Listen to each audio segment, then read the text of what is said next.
како до поголема општествена одговорност. Емисија на Радио Пела. Одговорност и одговори.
Почитувани слушатели, драги наши посетители на Facebook, сите оние кои што не гледаат и кои што не слушаат, како што најавивме, денешен наш гостин е советникот на Советот на општина Прилеп од страната на опозицијата од ВМРО ДПМН Ирена Стериовска. Локвенец, добар ден, добре не дојдовте во емисијата Одговорност и одговори.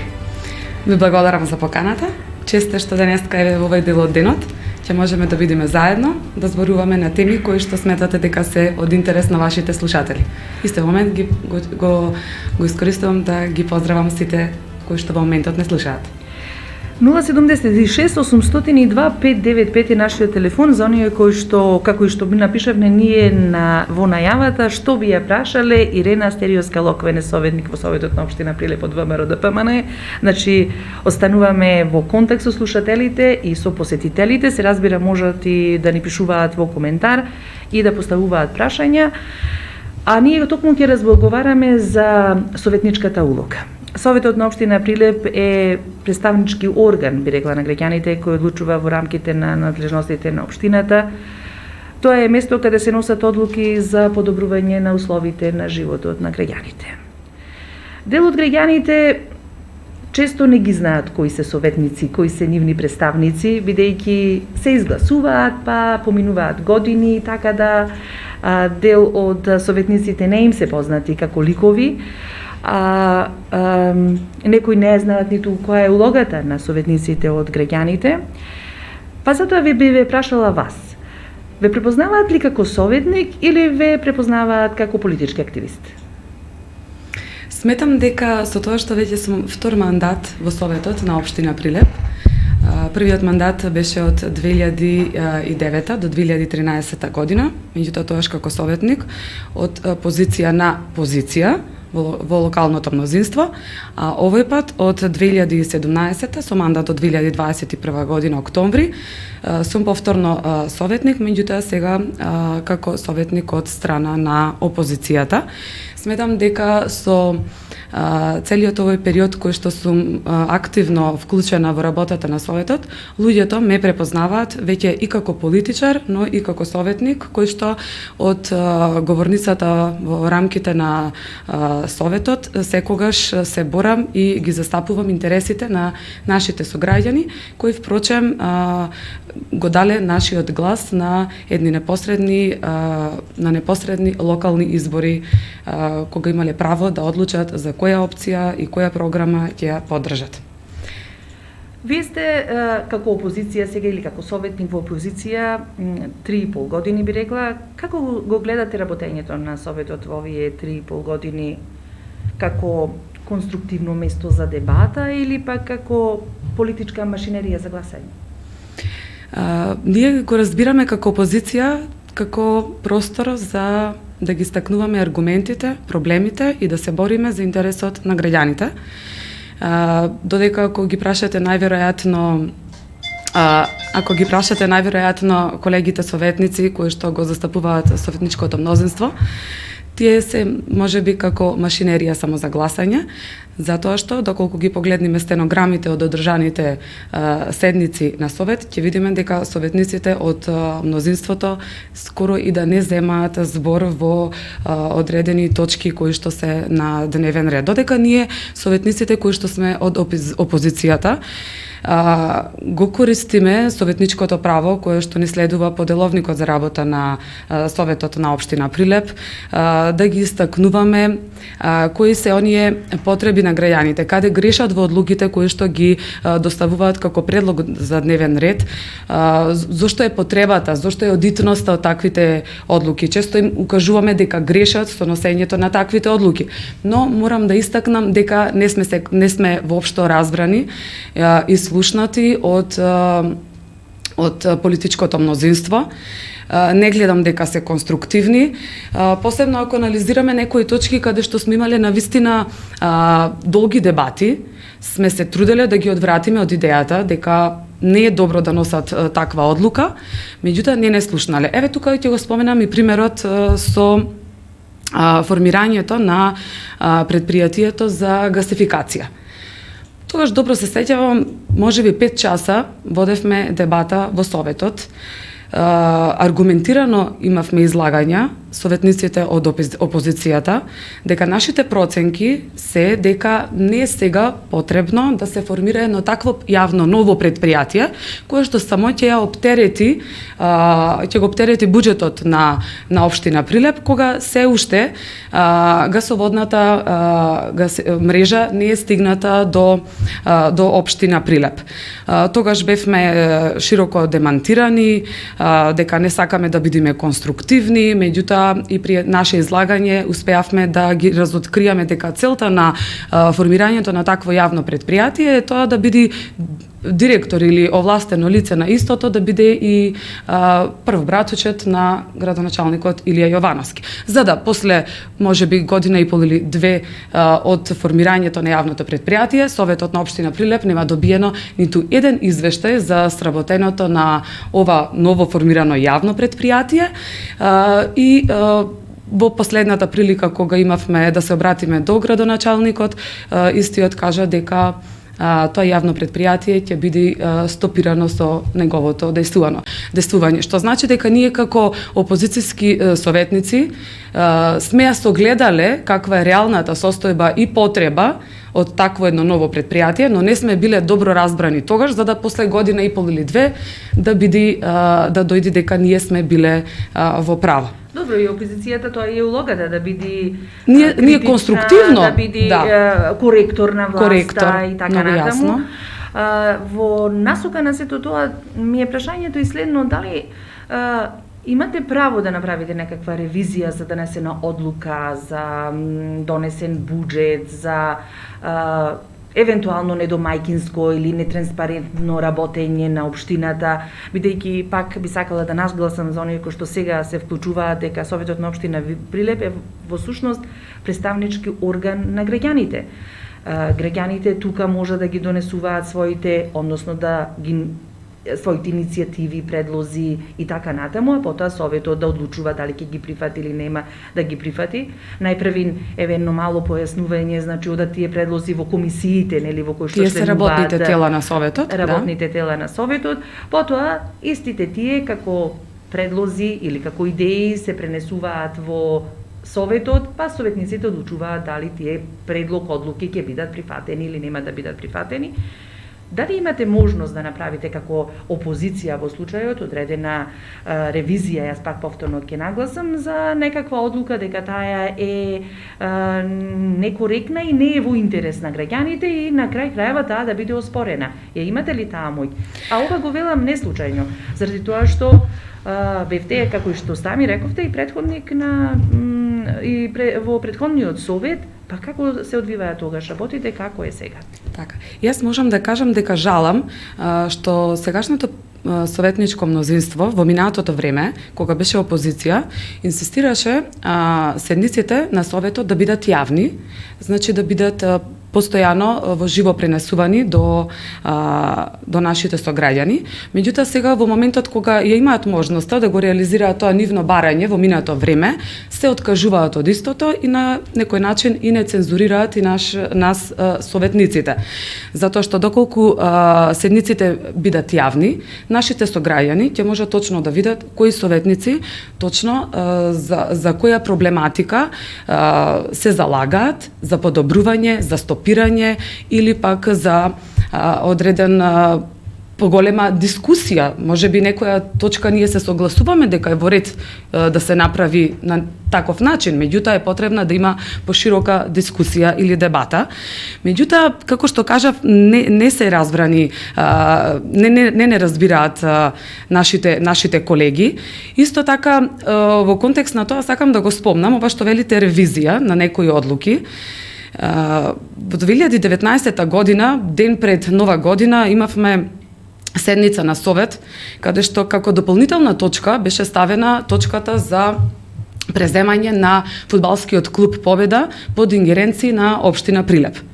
И тогаш на таа седница, ние опозиционерските советници, инсистиравме, имавме еден куп прашања, која е потребата, која е итноста во една таква брза постапка да се преземи клуб за кој што не знаеме нити кои се долговите на тој клуб што ги презема општината, затоа што ние како советници ги немавме тие информации, што преземаме. Дали тоа ќе биде понатаму ново јавно предпријатие, на кој начин ќе функционира, дали тоа би било јавно-приватно партнерство, кои се трошоците за една сезона, пример, на клубот. Ние како советници ги немавме тие воопшто информации, меѓутоа ни беше кажано дека мора да се преземи клубот. За да, после година дена, на седница на Совет, да го искористиме присуството на градоначалникот исто, да го прашаме до каде е постапката за преземање на клубот и истиот да ни потврди дека се откажуваат од таа постапка и дека нема останата е во мирување. Што значи дека ние повторно, советниците од опозицијата, сме биле во право. Меѓутоа, нашите колеги, за жал, не сакале да не слушнат, дека ние работиме во интерес на сите граѓани, пред се во интерес на општината, која што треба да ги троши многу наменски паричните средства на нашите сограѓани. Меѓутоа, за жал можам да констатирам дека немаат слух советничкото мнозинство и токму поради тоа во одреден временски период доаѓаат до вакви недоразбирања. И едноставно одлуки што ги донесол Совет да бидат во некоја лебдечка позиција. Еве, како да се решат проблемите на граѓаните кои вас ве избрале за да го представувате Советот, а ете не се прифатени од владеачкото мнозинство, бидејќи се предлози на опозицијата. Ова е прашање кое што ни постави една наша или гледач или па слушател на Радио Пела. Значи, како се решаваат проблемите на граѓаните ако не можете вие да делувате во Советот за да може, например, одредена одлука која што е значајна за граѓаните? Еве, тука е дополнување, например, за најчистиот тест, например, и така натаму. Се може да би се мисли за економски мерки или слично поврзани со COVID-19. Но, еве едно прашање кое што навистина е конструктивно, како да се решат проблемите на граѓаните или да се слушне гласот на граѓани од страна на опозицијата? За жал, состојбата е таква. Така. Наша ние како советници и сите предлози на граѓаните, да, ќе ги вметнуваме, се трудиме да ги ставиме на дневен ред и да делуваме амандмански и на буџет, тоа сме го искористиле тоа право во минатото. Например, во 2019 година имавме амандман на буџетот кога се носеше, тоа е еден од најголемите документи кои што ги носи Советот на општина Прилеп, буџетот и завршната сметка на општината. При носењето на буџетот ние пробавме да делуваме амандмански, со тоа што во интерес на нашите сограѓани кои што се обратиле до нас, сметавме дека е потребно да правиме субвенционирање за купување на велосипеди. Меѓутоа, тогаш нашите амандмани беа одбиени со одговор дека не е дојдено време да се прават такви трошоци, затоа што нема услови во градот за велосипедизам. немаме патеки, еден други такви куп образложувања, за да по 5 или 6 месеци мнозинството во локалната самоуправа да донесе предлог точка за субвенционирање на купување на нови велосипеди. Значи, сакам тука да поентирам со тоа што мнозинството не сака да не слушне нас. Сака сите предлози кои што ќе ги поминуваме на совет, едноставно да бидат само како нивна иницијатива. Не сака да подаваме рака, иако ние како советници ваквите мерки кои што одлуки ги носиме во интерес на граѓаните, едногласно ги поддржуваме и ги гласаме со за. Така да сметам дека локалното мнозинство тука многу треба да работи на тоа како ќе ја практицира понатаму власта, затоа што и ние сме луѓе кои што живееме во овој град и нас не се обраќаат нашите сограѓани и коректно е некогаш некои предлози што ќе произлезат од нас и да бидат прифатени. Не мора да значи дека со тоа па ќе поентира и ВМРО, ДПМН или СДС. Со тоа ќе направиме добро за сите граѓани, затоа што улогата на советникот и на советот е јавната улога креирање на подобар живот за сите. Да, тоа е на крајот на денот, сепак така завршува сето тоа. Да, политиките што ги креираме треба да дојдат да допрат до сите, без разлика дали ќе биде иницијатива на ВМРО, ДПМН, на СДСМ. Еве, ако ние сме биле во моментот, можеби сме имале некоја таква визија порано, па зошто да не биде и прифатена? Меѓутоа, тука гледаме некоректноста. Кој поентирал со токму со оваа идеја или со оваа иницијатива, важно е дека граѓаните ја добија таа можност, иако најчесто на политичките партии му е важно да каже кој е оној кој што во наводници, јас така бе дека се грижи. Сега тоа им е важно така, само на моменталната но нам како власт. граѓани генерално ни е важно да одлуките се носат во интерес на граѓаните и да имаме подобар живот во градот каде што живееме. Затоа ние ги гласаме позитивно тие одлуки. Исто дали како може да пристапат, како можат да граѓаните ги достават своите предлози до советниците? Ни беше гостин председателот на совет пред неколку дена да ни кажа дека тоа може да го направат преку мејл. Искрено, голем број на граѓани не може да комуницираат преку мејл, не би можеле да речам да најдат начин, односно можеби повозрасни се луѓе, па не комуницираат така, сакаат лични средби и слично. Како најчесто доставуваат, доаѓаат барањата од граѓаните до вас или пак решенијата, иницијативите? Дали тоа е само преку партиските штабови, бидејќи вие сте сите членови на партија, или пак преку така наречените, јас би рекла, и урбани заедници, кои што најчесто, вака во наводници би рекла, ги раководат луѓе кои што сте од власта или председател на таа урбана заедница, минатиот пат беше од едната власт, сега е од оваа власт и така натаму. Како можат поинаку граѓаните да дојдат до советникот, да го слушнат гласот на граѓанинот, да разговараат и така натаму, бидејќи мене ниту мејлот, ниту пак случајната средба на улица не ми е релевантна средба за да можам да го искажам моето мислење, мојот став, мојата иницијатива, мојот предлог и така натаму.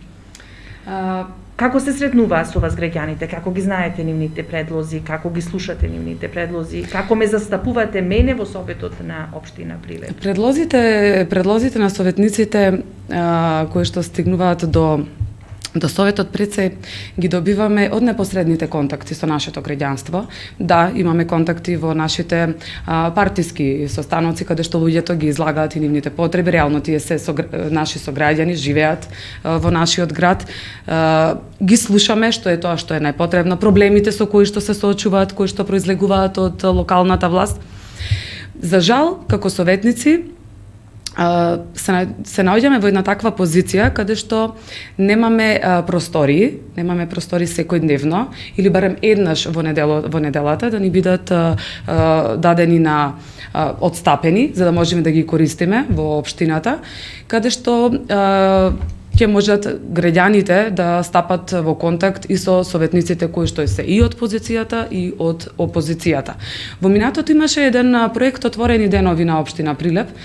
Тогаш и советниците беа во општината во самата општина, така да секој заинтересиран наш сограѓанин имаше можност да стапи во контакт и со локалната администрација, но и со советниците кои што беа дел од тој совет.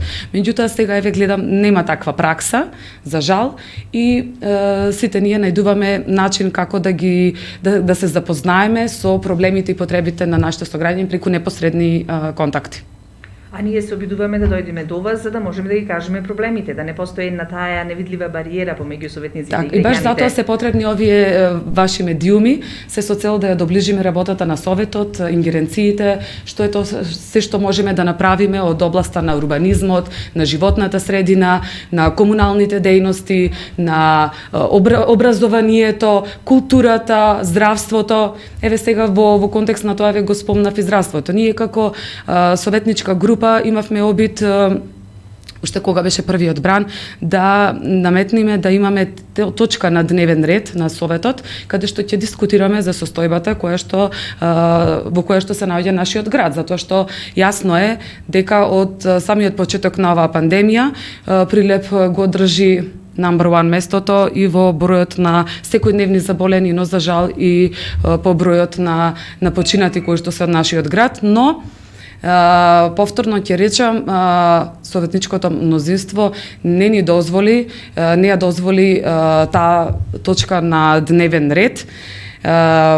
Се држат на формалноста, дека не може да се вметни нешто во моментот кое што не произлегува од администрацијата или од други предлагачи, така да штета што за една ваква исклучително битна тема во моментов, актуелна, каде што сите треба да се сосредоточиме за заедно да ја надминиме, не даваат простор да сите заедно размислуваме како да се справиме полесно со ковид пандемијата. Впрочем, и во кризниот штаб кој што функционира во нашиот град нема ниту еден представник од опозицијата. Па јас се поставувам едно прашање: колку тоа би штетело на кризниот штаб доколку има еден или двајца представници кои што ги биле од редот на советниците од опозицијата. Меѓутоа, ете, таква е праксата. Дека не учествувате во кризниот штаб, дека немате свој представник, не знаете што се случува, не знаете кои одлуки се донесуваат. Од советниците нема. А токму беше и ова следно прашање, инаку ќе ги замолам сите кои што сакаат да не контактираат, да не контактираат на телефонот 076 802 595, не на онај телефон кој што ги има на нашата Facebook страница. Затоа ќе ве замолам, ако сакате да прашате нешто до советникот Ирена Стериуска, советник од опозицијата, представник од советничката група на ВМРО, ДПМН и коалицијата, значи ќе можат да контактираат на нашиот телефон или пак еве да остават свој коментар или во инбокс да ни пишат, па ние ќе го споделиме прашањето со неа. И во контекст на ова еве едно прашање од Габриела: што прават советниците за спречување нова лудило во болницата поради пандемијата? Имате ли увид како граѓански представници дека таму Прилепчани се во хаос? За жал не. И покрај тоа што во Законот за локална самоуправа стои дека Советот и општината има надзор над кризни состојби со пандемии. Меѓутоа тоа го сведуваат само како работа на кризниот штаб, каде што ние како опозиционерски советници не сме вклучени во работата и покрај тоа што гледаме дека долг период па и нема заседавано кризниот штаб, така да сметам дека има тука простор за анализа кој што не доведе до оваа ситуација во Прилеп. Одговорност мора да има, меѓутоа не одговорност само во смена на директорот на болницата, одговорност мора да има и на многу повисоко ниво, што сметаме дека за многу брзо време ќе се случи и тоа. Значи декларативно само вие ова сега ни го раскажувате, нема ништо практично. Значи што на совет воопшто не ниту една не ни е дозволено на наше барање, значи од страна на советниците од опозицијата имавме поднесено барање да има точка на дневен ред каде што ќе дискутираме за состојбата на нашиот град во однос на ковид кризата. Меѓутоа, со оглед на тоа што точка на дневен ред може да се стави само доколку го изгласа мнозинството од Советот. Ние бевме надгласани, многу јасно, затоа што сме не сме мнозинство и едноставно не беше дадено простор на самата седница на Совет да отвориме многу теми со кои што се засегнати луѓето од здравствен аспект во овој момент. И би рекла најбитен момент за сите нас со кои што се соочуваме денес. Пак е прашањето поврзано со тоа, оти не изгласате во буџетот да се одвои повеќе средства за болницата наместо за урбани проблеми или прашања, ведував дека плоштади, мовчиња и така натаму. Зошто не успевате во тоа кога вие сте член во комисијата за буџет и финансии? Какви одлуки се носат таму? Советот и комисијата за финансирање и буџет го разгледува предлог буџетот кој што е донесен од страна на финансискиот сектор на општината, кој што го проектира буџетот во рамките на законските рамки кои што им ги дава и самото Министерство за финансии. Имаат предвидено одредена сума за резерви, мислам, не ме држа точно за збор, за резерви, меѓутоа се уште тие не им се наменски воопшто искористени, стоат само како салдо, како резерви. Се уште гледам дека како општина Прилеп нема интерес да се справи реално со кризата тука кај нас во Прилеп. Оставено е сето само на централно ниво, како ќе се води исправувањето со кризата, додека овде на локално ниво следам по медиумите и она што ќе го наметнат можеби локалните власти, не се поддржани од централните власти, така да воопшто и ние како советници немаме простор да делуваме тука да бидат издвоени повеќе средства за справување со оваа здравствена криза. Како се одвива сега седницата на Совет на општина Прилеп? Бидејќи неколку седмици наназад се одвива онлайн, доаѓа ли до можност за по-конструктивни предлози, повеќе предлози или дискусии и така натаму, или едноставно потешко се реализираат седниците онлайн, бидејќи Битолчани бараја, советниците од Битола бараја присуство, физичко присуство, позицијата бараше. Како е кај нас ситуацијата? Јас морам да кажам дека со овој онлайн начин на водење на седниците и одржување, искрено се изгуби жарот. И кај нас советниците се изгуби борбеноста, затоа што сепак кога си со физичко присуство е многу повеќе се соживуваш со самата состојба, со самата реторика која што ја користиш како советник. Многу е потешко, морам да кажам, некако многу се сведе на проформа, има и технички проблеми, одредени советници не можат да се вклучат во истиот момент, се одолговлекува и самото гласање, значи се развлекува целата таа атмосфера на Советот и едноставно се губи жарот, како што реков, и е многу потешко. Ние уште на самиот старт, кога беше поднесено барање за седниците да почнат да се одвиваат преку онлайн, преку технологијата, ние бевме во дилема, искрено, како опозиција, дали да прифатиме или не. Меѓутоа, со оглед на тоа што состојбата кај нас во Прилеп беше таква каква што е, не сакавме да бидеме понатаму фактор кој што ќе биде посочен како да, вие сте виновни, вие баравте физичко присуство, заради вас е сега доведена до ова степен ситуацијата во Прилеп. Ние окей, се сложивме, нека биде онлайн, меѓутоа, мислам дека треба да се процени, да проценате локалната власт, дека може би со добро уште повеќе запазување на протоколите, моје лично размислување би било подобро седниците да се вратат со физичко присуство. Законска обврска е еднаш месечно да се одржи седница и тоа се применува, но ништо повеќе. Ништо повеќе, за жал. Сега советниците добиваат некој паушал од 16 или 19.000 денари, не знам, вие ќе кажете. Во изминатиот период добиваја средства и за одржани комисиски расправи, па и има и повисок надоместок. Дали советничката функција треба да биде оптоварена со паушал? Едно размислување. Можат ли да функционираат советниците без паушал, бидејќи во главном сите советници се некаде и професионално се ангажирани. Имате ли размислувано како советници од опозицијата, дали советниците треба да добиваат одредени средства или не треба да добиваат, или пак намалувањето на средствата, бидејќи порано се добивало повеќе средства, па сега советот на некој начин помалку ја одржува седницата, реков законски само еднаш месечно и така ги го добиете по паушалот.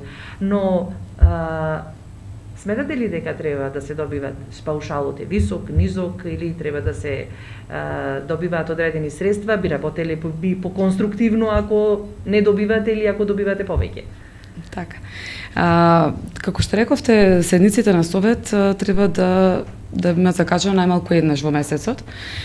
И председателот на совет се држи баш на тоа, еднаш месечно само да има седници, меѓутоа за сметка на тоа не оптоваруваат со премногу точки. Се случило да имаме на дневен ред па и 70 точки на разгледување, а знаете секоја точка има своја тежина, има своја проблематика, каде што треба ние како советници, кои што сакаме да дискутираме на тие теми, да вложиме труд и време, да ги анализираме, да направиме едно свое истражување, да собериме податоци за истата таа проблематика и на крај да заземиме став, дали е добро или не, дали може подобро или може полошо од ова. И тоа значи дека советниците вложуваат труд и време за да се спремат за наседниците. Добро би било во иднина председателот на совет да размисли повеќе пати да не вика во текот на месецот, да не биде тоа само еднаш во месецот, каде што не бомбардираат со точки и каде што ни прават и дисфокус на нашето внимание и концентрација.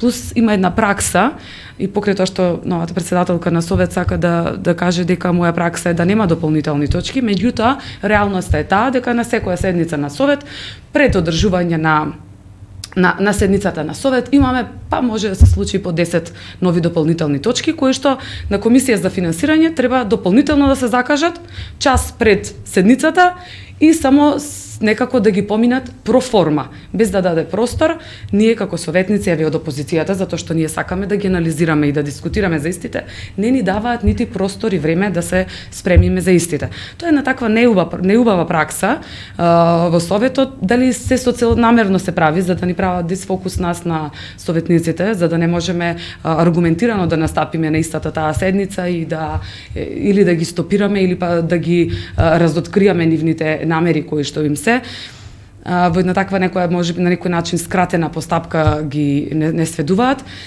Сметам дека во иднина треба да има повеќе седници на совет со помалку точки, каде што ќе бидеме и ќе има и поквалитетни седници, ќе бидеме и поконструктивни, повеќе ќе дебатираме, повеќе ќе разговараме во интерес на граѓаните.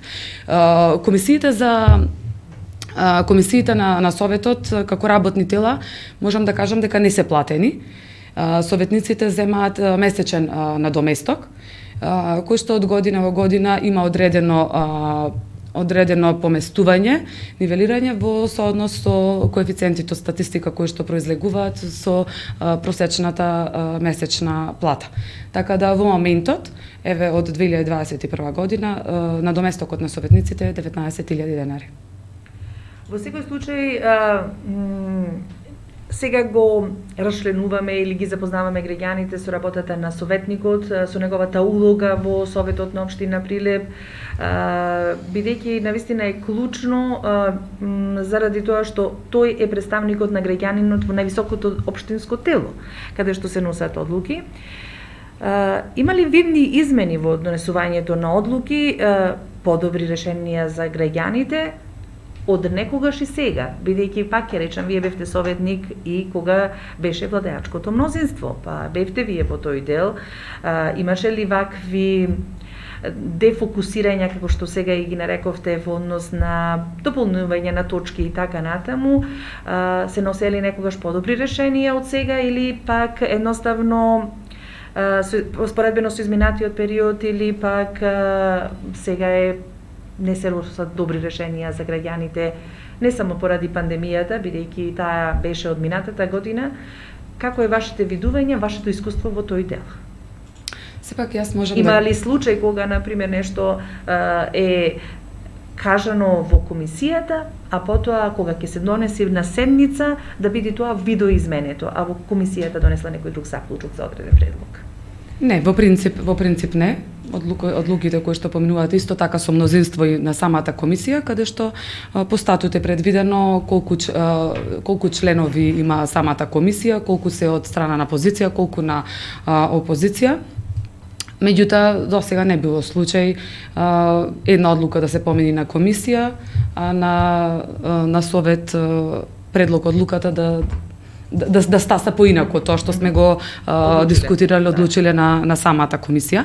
Сега ако направиме на паралела, ако размислуваме за тоа како било претходно и како е сега, колку било сработено во минатото, колку е сработено сега, искрено тоа е видливо. Тоа може да се многу јасно да се процени. Затоа што во овие 3 и пол години, веќе четвртата почнаа да ја ситнат локалните власти, во заминување јас би кажала, затоа што нашите сограѓани воопшто не се задоволни од работењето и од практицирањето на власта. Зошто? Затоа што во овие години се донесоа само неколку развојни програми, се поминуваат 5 или 6, кои што едноставно секоја година само се копи-пест за наредната година, копи-пест и можеби по една ќе успеат да ја реализираат, па ајде за другата од ова што ја нафрлија уште во 2017 година, па си прошируваат временски рамки за реализација, затоа што знаете, развојните програми имаат и временски рамки во кои треба да бидат започнати и на крај реализирани, каде што се всушности вметнати сите извори и вредноста на тие проекти. Можеме да заклучиме дека освен развоен проект што го реализира оваа локална власт, мостот кај Сточен пазар, кој што нашите прилепчани ги коштаат повеќе од 700.000 евра, а тоа е мост кој што сите сме го поминале барем, 20 до 30 метри, да не карикираме еве со должината на мостот, ги кошта по джебот на граѓаните 700.000 евра. Ете, тоа е еден развоен проект на локалната самоуправа, со кој што гледам дека во изминатиот период сакаат да се китат, еве кога ја презентираше градоначалникот завршната сметка за 2020 година, го спомна тоа како еден битен капитален проект кој што реализиран, меѓутоа сето тоа ќе беше добро ако мислевме дека тука поминува и некоја огромна река и дека можеби мостот е златен или со не знам какви други епитети еве да се изразам за тој мост според вредноста која што ја доби. Најпрво имаше една вредност, околу 500.000 евра, немаше ни и покрај тоа што веќе завршуваше рокот за реализација, според предвидената развојна програма, тие не беа нити на почеток, за да треба да се направи анекс договор со дополнителни 200-250.000 евра, па тек тогаш да тргне работата и да дојде до финализација, која што граѓаните ги кошта едни фамозни 700.000 евра. Друго исто така она што го направија нашите власти во овој период, со кој што исто така сакаат да се китате булеварот, реконструкцијата на булеварот, каде што направија едно многу погрешно сообраќајно решение, каде што ако ги следите знаците, сообраќајните знаци кои што се ставени на истиот, ќе мислите дека излегувајќи од овој булевар ќе треба да се приклучите на автопат, а реалноста е таква, затоа што знаеме дека нема автопатско поврзување меѓу Прилеп и наредната општина која што следува до нас. Што значи дека повторно ги носат во заблуда нашите сограѓани. И дополнително за истиот тој знак нашите граѓани ги кошта 53.000 евра. Можете ли нешто да направите како советници ако сметате дека аргументирано дека граѓаните не ги посакуваа овие, како што велат властите, капитални инвестиции или капитални проекти, бидејќи тоа се пари сепак наши? Факт е дека во рамките на надлежностите на локалната самоуправа е и реконструкцијата на локалните патишта, улици. Меѓутоа, со вакви набилдани, јас би рекла, бројки кои што значат веќе и нешто друго, кое што времето во иднина најверојатно ќе ги отвори тие карти што значат овие бројки, затоа што ние како идна власт, локална власт, верувајте дека ќе бараме одговорност посебно за правичноста на овие проекти. Како што ги спомнав, реконструкцијата на булеварот, од финансиски аспект зборувам, меѓутоа и од дали е добро проектно сообраќајно решение.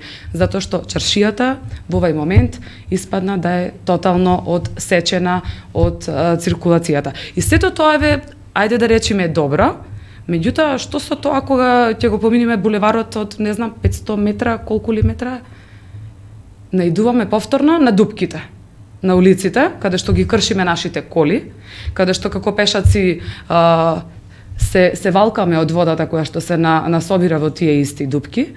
Значи, еден куп пари потрошени на граѓаните за 500 или 700 метра булевар, кој што тие милуваат да го наречат по модерен изглед, меѓутоа што е со стандардот? Што е тоа со стандардизиран квалитет на улиците? Што е со тоа кога зарем треба да се задоволиме ние како граѓани? Јас зборувам како политичар и за воиднина и сега. Не смееме да си дозволиме да се задоволиме само со реконструкција, да ќе постелиме нов асфалт. Тој асфалт треба да трае минимум 10, 15 и 20 години и да не го повторно оптеретува буџетот на општината. Ако една улица се направила, се послало нов асфалт, не смееме да помислиме дека квалитетот на таа улица ќе биде ставен во прашање, дека ние за 5 години ќе треба повторно или 6 да го асфалтираме.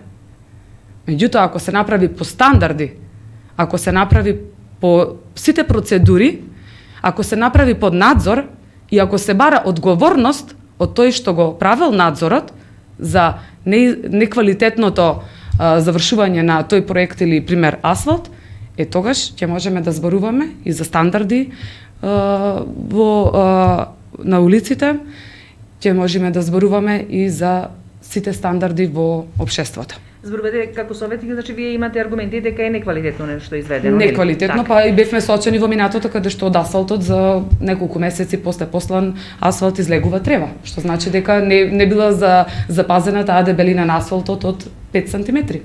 Очигледно дека привлекува внимание нашиот разговор, а навистина времето многу брзо лета кога се разговара со вас.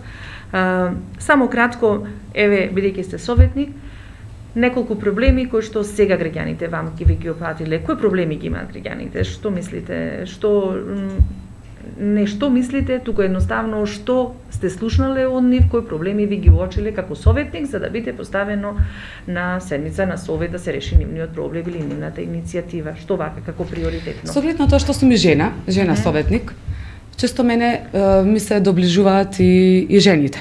А впрочем и сум и председател на Унијата на жени на Општински комитет Прилеп. Живееме во време на пандемија, каде што многу веќе и се затворивме дома. Статистиките говорат дека е зголемен процентот на насилство врз жените. Меѓутоа, ние како град можеме да кажеме дека се уште немаме центар за згрижување на жените од насилство. Што значи дека во иднина ние како политичка партија ќе се трудиме буџетите кои што ќе се носат во општина Прилеп да бидат и родово сензитивни. Тоа значи дека при креирањето на буџетите да бидат разгледани стратегии и политики дали тие средства ќе допрат до сите наши сограѓани, без разлика дали се мажи и жени. Мораме да имаме програми кои што ќе ги заштитуваат жените и од ова во моментов во кој што навлеговме на вистина зголемен процент на насилство. Ние како град немаме во моментов таков центар за згрижување на жените, другите општини го имаат. Сметам дека во иднина ние како политичка програма, како политичка партија ќе се трудиме на следните избори да излеземе со програма во која што ќе биде вметнато и создавање на центар за згрижување на жените од насилство, од секаков вид на насилство. Јас ви благодарам што ни бевте гостин во емисијата Одговори одговорност. Остана многу прашања неодговорени, имаше и некои прашања поврзани, некои прашања кои што ни ги поставија наши читатели и наши слушатели, но еве ќе оставиме простор бидејќи делумно се поврзани со она што го дадовте како одговор, затоа и не ги поставив прашањата. Верувам дека ќе имаме и следна средба во која што повторно би зборувале на теми поврзани за граѓаните, поврзани за улогата на советникот, за битката на советникот да се бори за граѓанинот и за трошењето на неговите средства рационално, домајќински, коректно, и верувам дека ќе успееме да ја приближиме улогата на советникот до граѓанинот преку нашиот медиум. Поканата останува отворена, се разбира, за сите советници. Драго што Ирена Стериос-Калоквенес ни беше денеска гостин во емисијата Одговори и одговорност. Останете со добро здравје и верувам дека и понатаму ќе настојувате да бидете коректори на власта, да бидете конструктивни во донесувањето на одредени решенија и одлуки и ќе ги застапувате интересите на граѓаните. Ви благодарам за поканата, стојам на располагање секој пат кога вие ќе процените дека можам нешто да допринесам, да ги запознаем и да доближим улогата на советникот до вашите слушатели, наши сограѓани. Стојам на располагање, така да многу пријатно и убаво се чувствувам во ваше друштво. Поздрав до сите.